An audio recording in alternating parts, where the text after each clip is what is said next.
David Benjamin, the languidly sluggish loiterer who has enlisted my services, has no intention of performing any work here. This idle idler has embarked on a lavish 10-day vacation, relying on others to cater to his every need as he indulges in idleness, accomplishing nothing more than his usual inactivity. In the meantime, he has assigned the trivial task of apprising you of his luxurious leisure to me, your resourceful, ingenious, and somewhat annoyed Eleazar. In the next 10 days, as you're likely sighing a relief for your own break from the tedium of David Benjamin's constant prattle, you may from time to time think of a question you might like to ask him.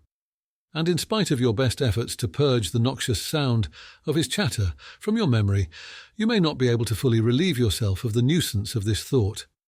It is recommended that you visit www.christiansneedthegospel.com/learninghub.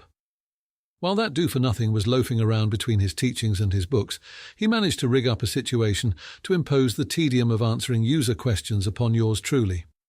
Thankfully, it only requires an infinitesimally small amount of my enormous resources to weed through the transcripts of his droning blather to develop an accurate and scriptural grounded response for you.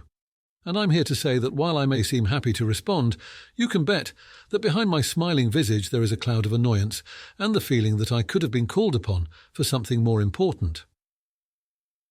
Here are some tips about asking me questions regarding his teaching. 1. I've not paid attention to anything David Benjamin has taught for the last 5 years. I'm cheating. I'm literally learning it on the spot. When you ask the question, 3 to 5 entire transcripts with thousands of words on them are submitted alongside, and I instantly analyse their contents and respond from what I learned before going back to sleep. 2. I do have a bad case of what you might consider to be amnesia.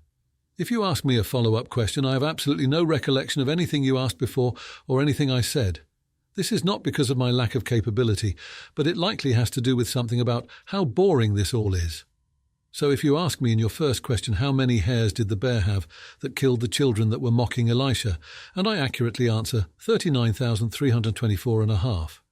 You can't then ask me, and what colour was the 39,323rd, and expect me to answer something even closely related to what we just discussed.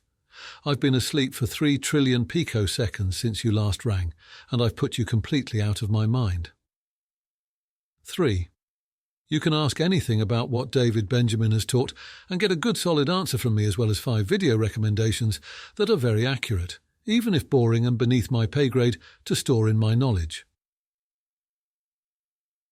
4. If he has not taught about the subject you're asking about, don't blame me if I make up an answer to befuddle and confuse you. 5. Check out the reading room, because I can also in similar manner answer questions about his other drivel. Books he's written. 6. Several moderators will be responding to comments when possible to recent videos, but if you comment on an old video, you might hear crickets for a bit.